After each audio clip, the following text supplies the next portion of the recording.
this week on Ultimate Outdoor Adventures TV.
Well, every year kind of starts off the same way here in North Dakota for us. Kurt and Jason are busy on the river fishing, and I'm on the tractor putting in the food plots.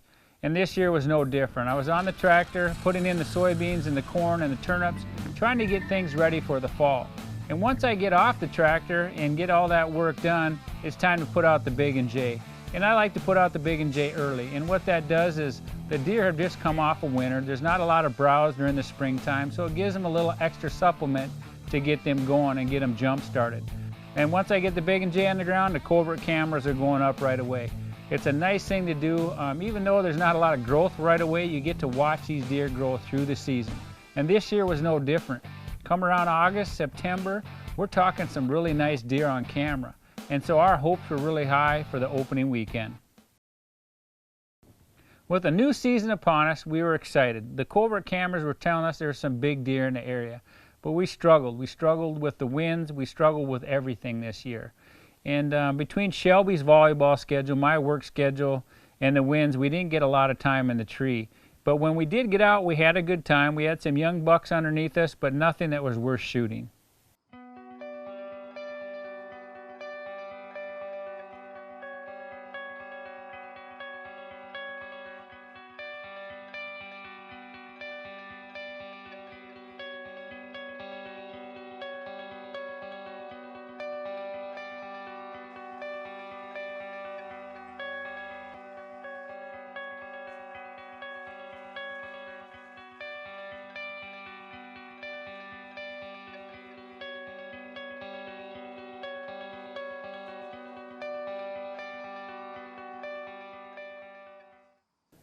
While we were struggling down at the ranch, good friend of ours and team member Josh Ehlers was on his property having good success.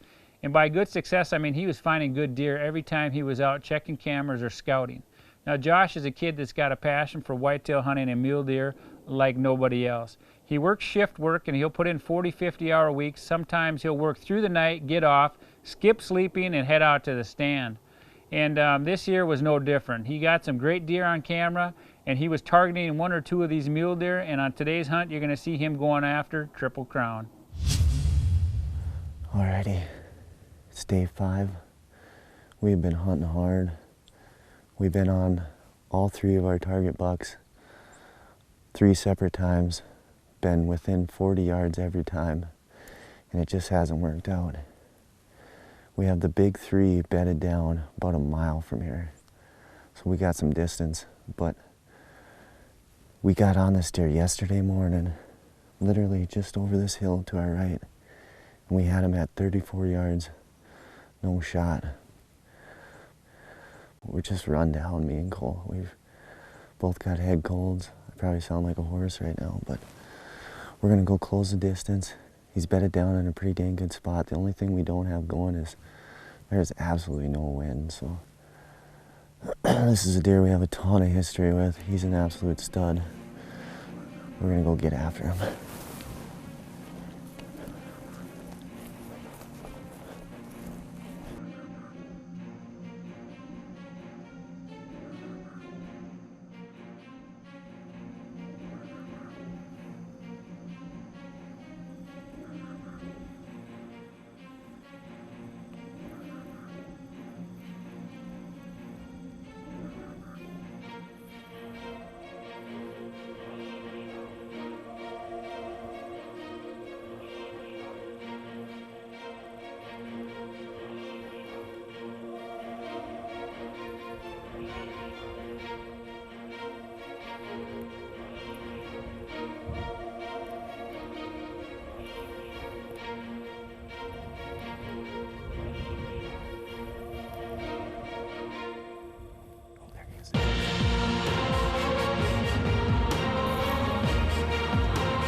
He's down.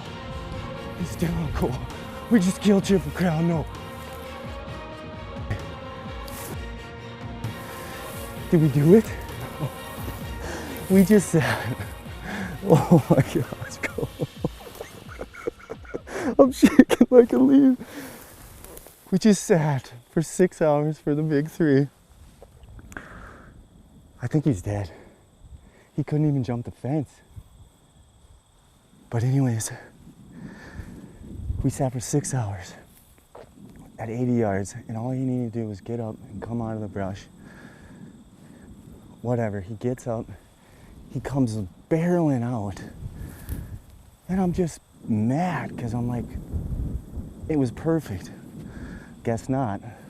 We walk up, circle around here to get on another buck that was one of the hit listers. They're all 3 together this morning. Nothing. We come back. I am so mad. I tell Cole, let's just walk across the wide open. We get halfway across and I see his horns glistening in the brush. It's Triple Crown. It's the buck we were actually after from the beginning. He lost a lot of his heft when he lost his velvet, but you know what? It's all on film, right? Oh. We gave him some time. It's definitely the Triple Crown buck. We went back and watched the footage. I mean, there was no doubt in my mind, but there was a lot of muley bucks in here. And we are pretty dang certain he went down as soon as he cleared the fence. But we gave him a little time now. We're gonna go look where he jumped the fence, and oh, my heart's pounding, but let's go check it out.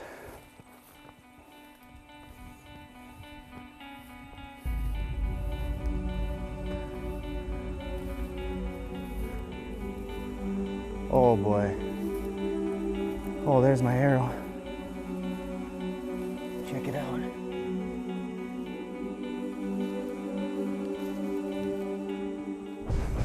I think the rest of it's inside of him. Holy moly. I'd say, there he is. He didn't go 20 yards. Oh boy.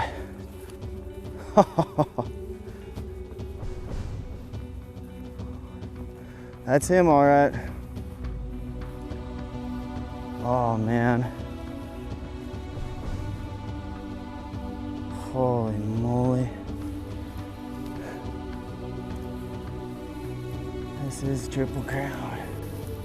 I have literally been watching this deer all summer long. Tons of velvet footage. He's still got a little velvet back here. And like some deer do, they look really good with velvet, and when they lose it, they lose a lot, and he kind of did. But we had an encounter with this buck opening morning at 30 yards, and season don't open up till noon, so we had to let him walk. I actually have the shed to this buck.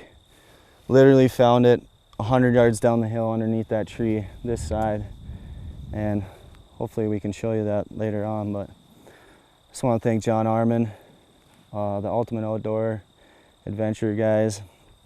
I mean, they've done so much for me. And the guys at Shields, Jack, Cody, and Zach. I mean, we had a little complications with my other bow literally days before season opened, and them guys in 24 hours had me set up and dialed in. So I just want to thank them. And heck yeah, man, super excited. I gotta thank so many people, but you know who you are. I'm so grateful. And this puts an end to my season for 2015. Now it's off to get the wife her deer. She's got some good ones to choose from, so awesome.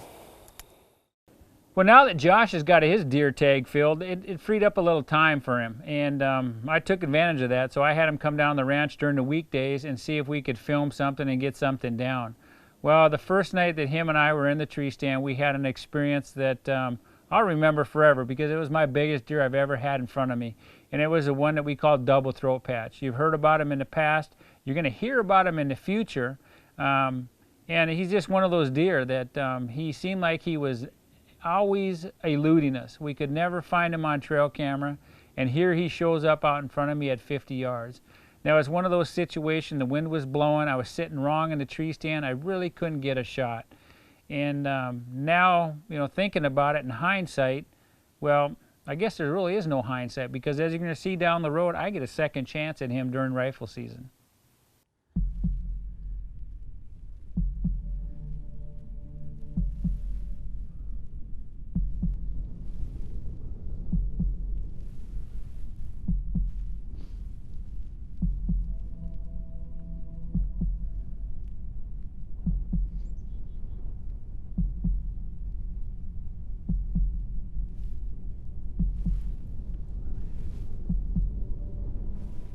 Well, now we're going to be joining Jason and his dad in late December, kind of our bread and butter time for hunting whitetail in North Dakota.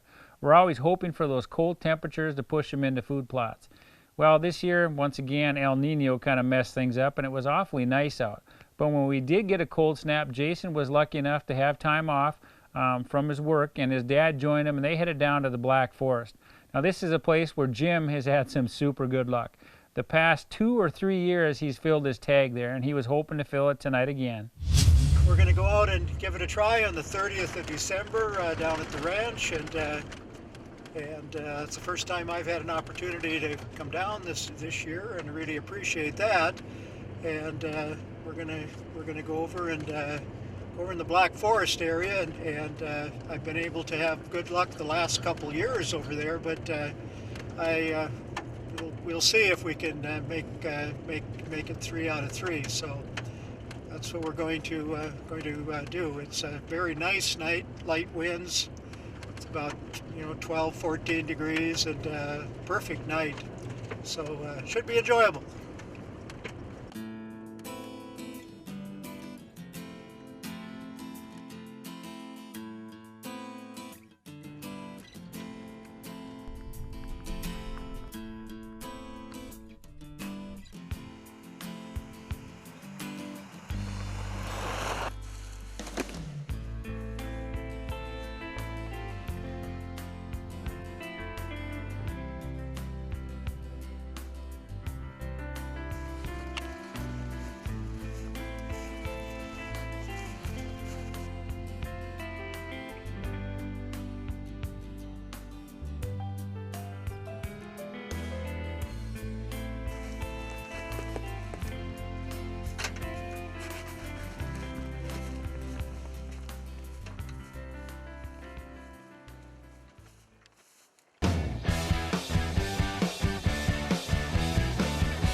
And early, so we're all set up, and it's a beautiful night, a little bit of snow coming down, and we're just gonna have to sit here and wait.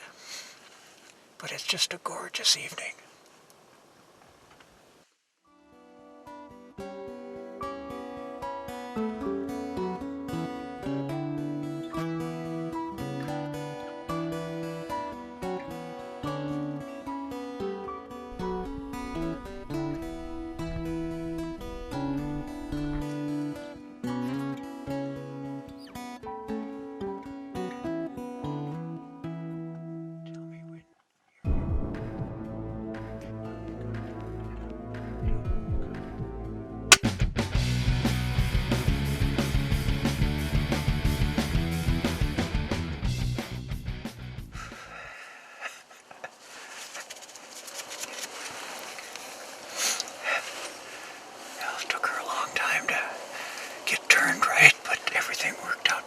She's out there about, 60 yards maybe, but she's down. So should be good. Well, I hope you guys enjoyed this short episode. Dad and I have had the opportunity to hunt together. I think at the 30th of December, the last 3 years, and last year he got a really dandy buck. And it was a good thing that we didn't wait for a big buck this year, because he killed this one at about 4 o'clock or maybe a little earlier. And then we had other does and small bucks coming in, but we sat until well after dark, just waited for this deer to work their way south, and they head out into cornfields, and didn't want to disturb them. And maybe I'll be back tomorrow or the next day. We've only got a couple days left, so. Well, now that Jim filled his tag, old JW had a pretty itchy trigger finger, and with only a week left of the season, the first thing that stepped out in front of JW was going to take an arrow.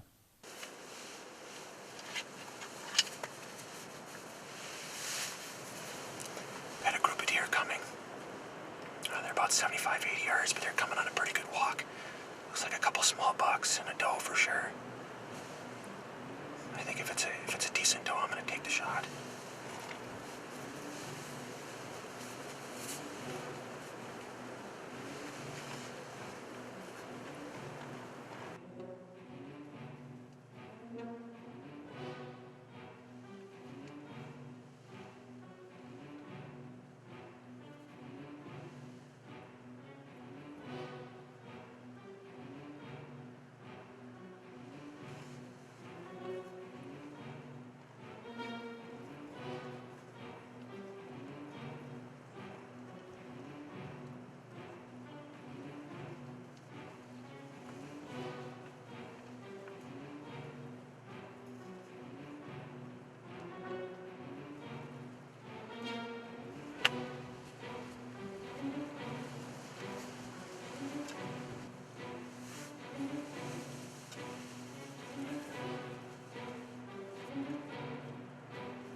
Well,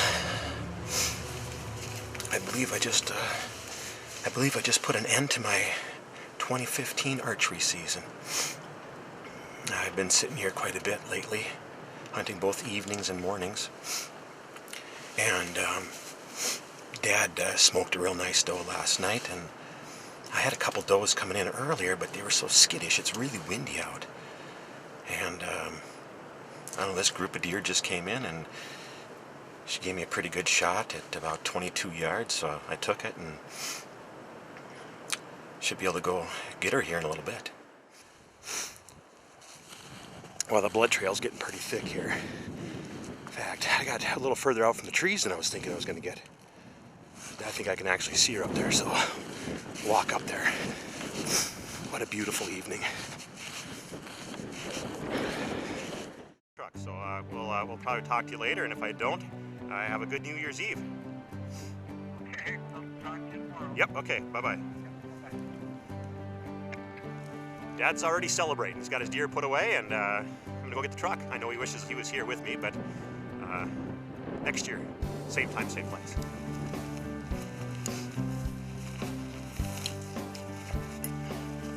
Taxidermy services provided by Dakota Taxidermy, capturing the spirit.